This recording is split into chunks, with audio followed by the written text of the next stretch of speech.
Hi, I'm Dr. Eric ClaVille, and you've tuned in to the ClaVille Report, where we discuss policy, law, and politics. If you're like me, these three areas tend to dominate our lives every single day. Every time you turn the news on, every time you turn the radio on, it seems like there's something about politics. There's something about public policy. There's something about law that we tend to need to know about. Well, on this report, it was created to pull back the covers and to eliminate the white noise and to really understand the reasoning behind what's being said. As a professor, I teach from the premise of you should not only know and understand what is being said, but also understand what's not being said, understand how it's being said, understand where it's being said, and understand when it's being said.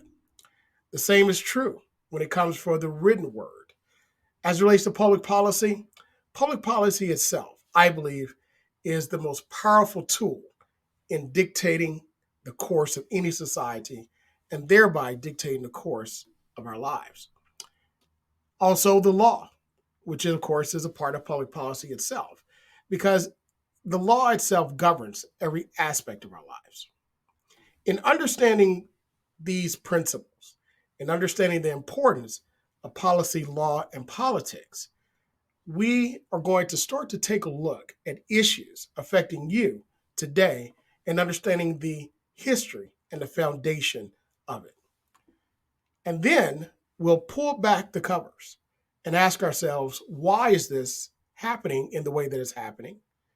And where can we go from here? One thing that we're not about personal opinion.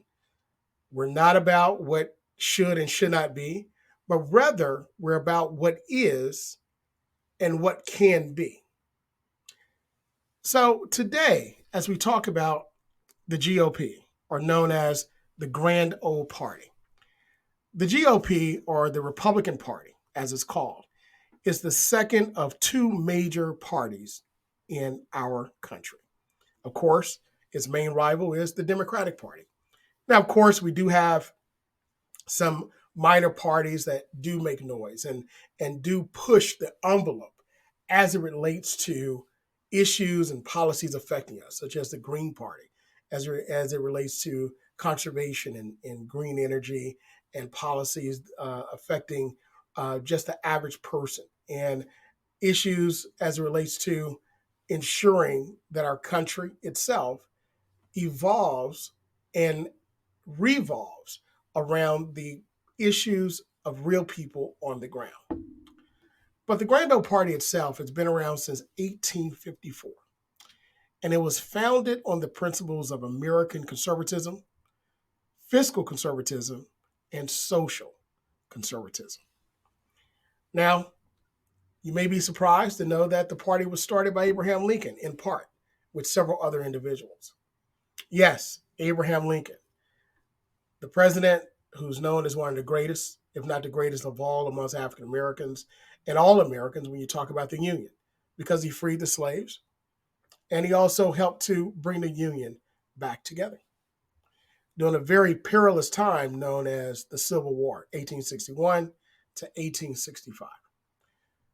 But the Republican Party at that time is much different than the Republican Party of today.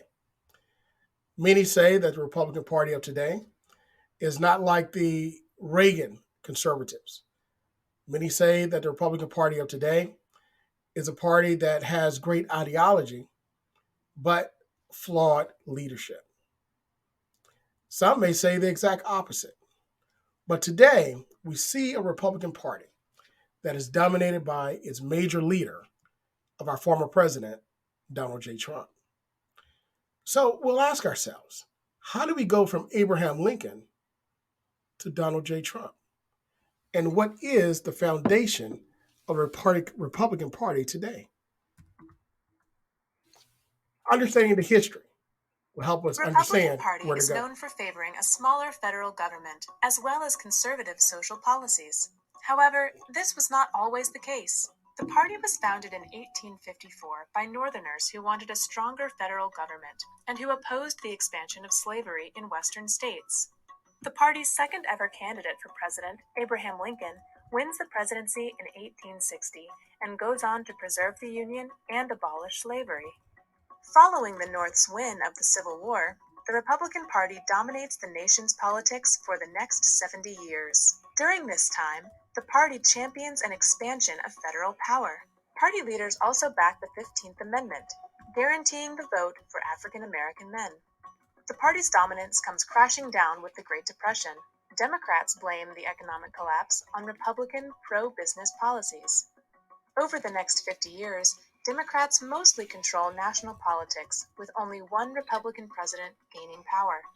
Republicans develop a conservative response to the Democrats' expansion of the federal government that started during the Great Depression. The changing policies of the parties leads to a demographic switch, with many African Americans moving to the Democratic Party and many Southern whites switching to the Republican Party. In the 1980s, President Ronald Reagan wins over a large majority of the country with his policies. In recent decades, Democrats and Republicans trade control over the presidency.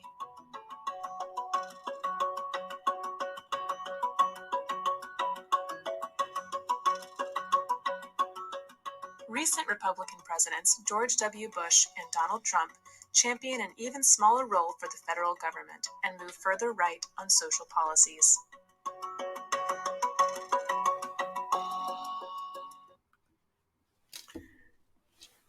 One thing I really believe in and I teach from is understanding history. When you understand the history of something, it's the foundation, the actual foundation of why something exists or why it was actually created. And understanding the history of why something was created, then you have a great base to now understand where it should go.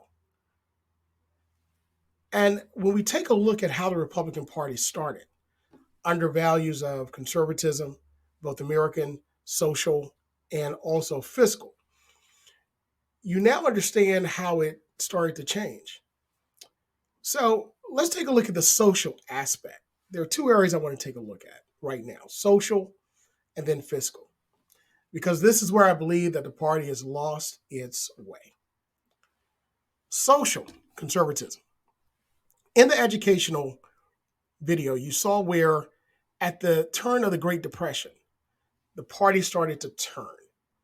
You had a lot more African Americans in the party during the time of its creation, primarily, again, because of its history. You have the great emancipator. So whatever party he's a part of, you're going to be a part of that party if you were a part of that emancipation. Granted, we understand it. But now the Great Depression hits, and then you have this rise of social activism toward civil rights and social justice. So now you have this president who comes into office by the name of John F. Kennedy, who understands and wants to create this push toward a more equal and equitable, and I don't think we got to equitable just yet, but a more equal and equitable society. So he starts to embrace who we know as the civil rights leaders of today. Those civil rights leaders, of course, the one that comes to mind is, of course, Reverend Dr. Martin Luther King Jr. But we know that so many others worked behind the scenes and out front. Of course, we mourn the passing of one of the great civil rights leaders in government who worked tirelessly for individuals having the right to vote, and not just the right to vote, but the right to actually have their voices heard, and that's John Lewis. And we know that this is something that African Americans gravitated toward the Democratic Party for because of that. And after the assassination of John F. Kennedy, we now have LBJ. LBJ that actually pushed over the finish line, the policies and the dream. Well, actually the dream that JFK had through policies. He was the man literally for that time. He was the one that could talk to and understand the politics of that day. I think we have someone in office now whose time is now, and that's President Joe Biden, who I see as an LBJ, right? But we'll get to that in another ClaVille Report. But when we see what has taken place during the time of the Civil Rights Movement, LBJ believed by signing that civil rights legislation from 64 to 68 to 70, by signing those policies, he believed that we were, in his words, the Democratic Party was being pushed, meaning the whites in the Democratic Party, to the Republican Party. And he was correct. That's exactly what happened. So where the Republican Party was created on creating equity and equality as it relates to all people by their actions of abolishing or stopping slavery, abolishing slavery, and creating citizenship and voting for newly freed slaves. We now see how those actions were pushed back or stopped in part through Jim Crow, and then an actual turning away from those actions at the signing of the civil rights legislation. So now we have a party that is focused on a different type of conservatism, fiscal conservatism, and American conservatism. So what does American conservatism really mean? American conservatism means a country that is the opposite of the policies that the Democratic Party is pushing through. Again, we talked about the social aspect of our country. And now we see an America that most individuals in the Republican Party believe is changing in a way that they, for the most part, probably don't like. It's a society that's becoming more inclusive, more diversified, which it always has been. But again, let's make sure we understand it's a party that's coming, a country that's getting a seat at the table. You now have African Americans in position of prominence. You have brown Americans in positions of prominence, and non-whites in positions of prominence across our country. And this is what America should have always been, right? But now we see a changing of the guard at these places and these seats of power, which is proper. But we have a party that may not like that. Some in the party may not like it to change as fast. So now, let's take a look at fiscal conservatism.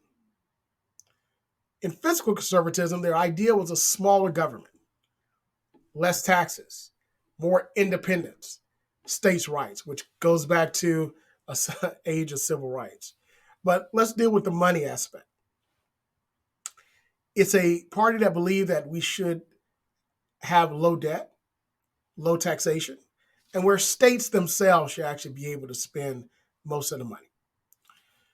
But unfortunately, over the years, what we've seen is a party that has increased spending, decreased taxes, yes, across the board, but increased spending little by little by little, privatized government under Reagan, little by little by little, and then blew up the country's fiscal health under President Trump. And I'm speaking pre-pandemic, COVID-19 pandemic, that is. Prior to that, we had a tax cut that started under President Trump in his first 15 months, where after that tax cut was passed, we are borrowing, pre-pandemic, $100 billion per month in order to fill the void of the tax cut that was given. That's $1.2 trillion a year to replace the money that the tax cut gave on the high end and very heavily to the top 3%. And we kept spending.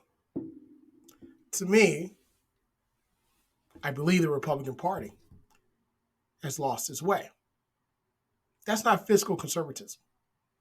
That's not really what we believe the GOP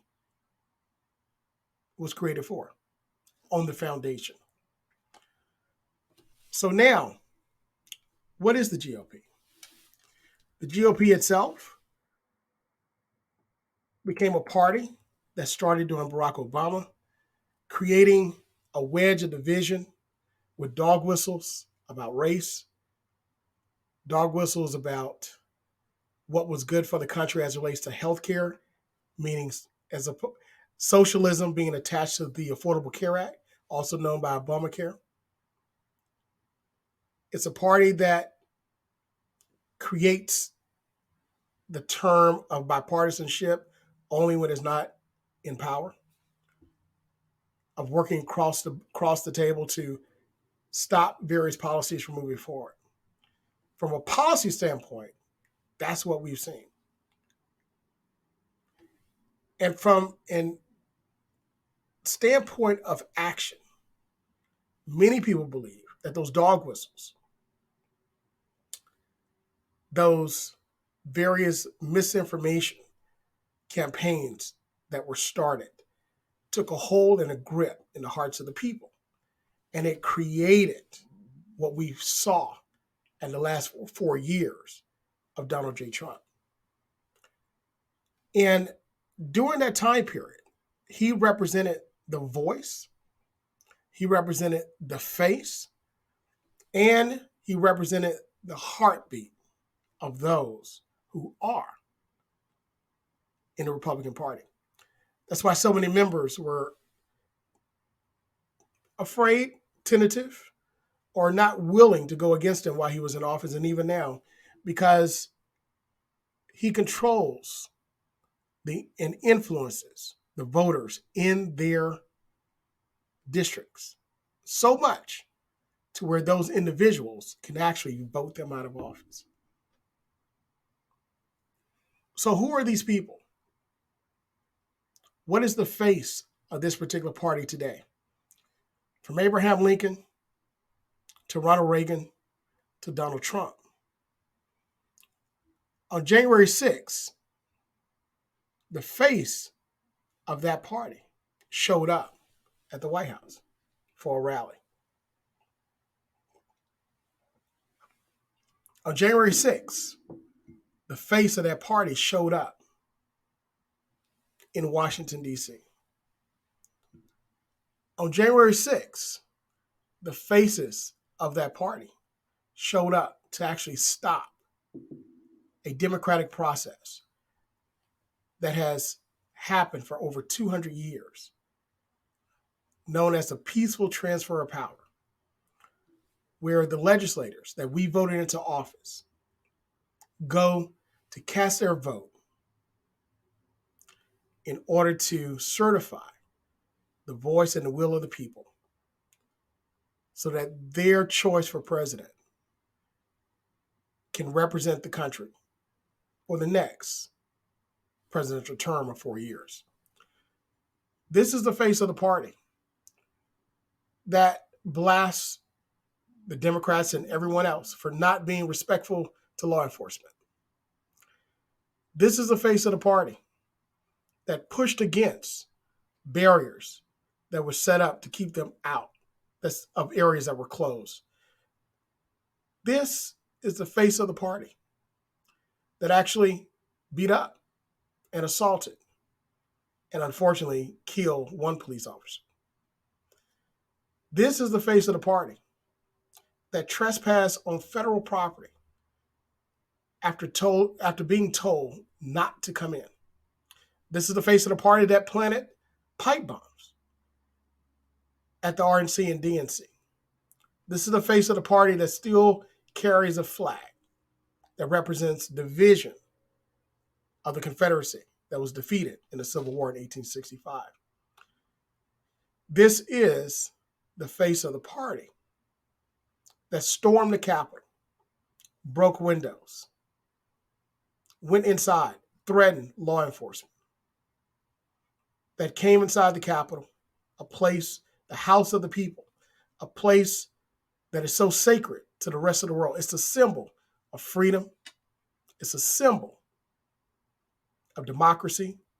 It's a symbol of a peaceful transfer of power. But on that day, it was desecrated. This is the face of the party that says we don't care what takes place. If we don't like it, we're going to force to change it. This is the face of the party that's had congresspersons hiding in the balconies, hiding in the crypt underground in the U.S. Capitol. Their lives being threatened and them afraid for their own lives and their fellow congresspersons. This is the face of the party. So when you ask yourself, who is the Republican Party today? Look no further than January 6th. Look no further than the President of the United States, former president, that praised these individuals, not just on January 6th, but also in Charlottesville, that did not speak against the individuals that wanted to kidnap the governor of Michigan and the governor of Virginia and execute them. For those of you that love your party, for those of you that love the foundation and the reason why the GOP was founded, of American social and fiscal conservatism, I want you to look in the mirror and understand who the face of your party is. In America and across the world, we go through phases of change. And this is the same. You have the power to change. You have the power to create a new beginning. You have the power to forge a new and a brave future. The question becomes, will you have the courage to do it? And will you do it in time? Thank you for joining us on this ClaVille Report, where we talk about policy, law, and politics. And until next time, be well.